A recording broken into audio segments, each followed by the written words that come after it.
नमस्ते दोस्तों, आज मैं आपको जिद्दी लड़की की कहानी सुनाता हूँ। चलिए शुरू करते हैं।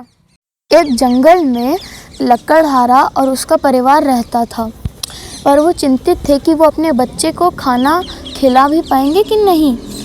और पत्नी बोलने लगी पति को कि हम कैसे रखेंगे इसको। तभी अचानक वन देवी वहाँ पे आई, कहने लगी क्यों ना तुम ये बच्चा मुझे दे दो, मैं इसको अच्छे से रखूँगी।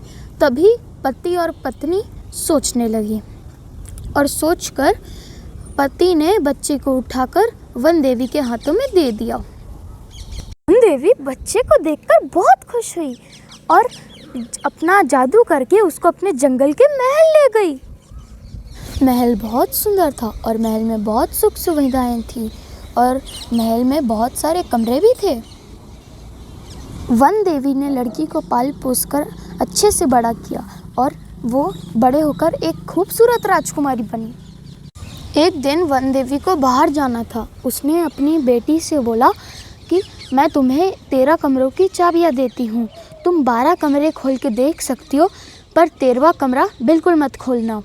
राजकुमारी ने वादा किया कि वो 13वां कमरा नहीं खोलेगी और यही कहते ही वन देवी वहाँ से चली गई। राजकुमारी ने सोचा कि क्या है उस 13वें कमरे में जो मुझे उसे नहीं खोलना चाहिए। उसकी जिज्ञासा बढ़ती गई।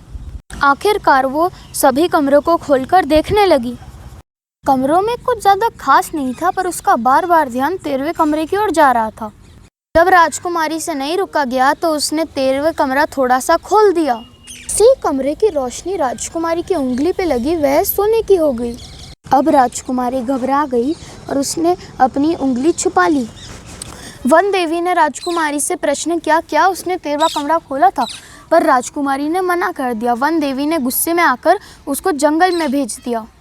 जंगल में रहते रहते एक राजकुमार ने राजकुमारी को विवाह का प्रस्ताव दिया और राजकुमारी ने हाँ कर दी। कुछ समय बाद राजकुमारी का एक पुत्र हुआ और राजकुमार बहुत देख के उस पुत्र को बहुत खुश हुआ।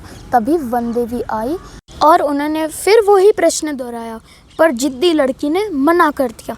उसके बाद एक वन देवी उसके 3 बच्चे ले गई। यह जानकर राजकुमार ने लड़की को श्रापित मान लिया और आदेश दिया अपने सिपाहियों को कि उसको जलती हुई आग में फेंक दिया जाए। तभी जिद्दी लड़की ने अपनी गलती मान ली और वन देवी ने आग बुझाकर उसके 3 बच्चे उसको लौटा दिए। राजकुमार अपने बच्चों को पाकर बहुत खुश हुए और जिद्दी लड़की को उसकी गलती का एहसास हो गया।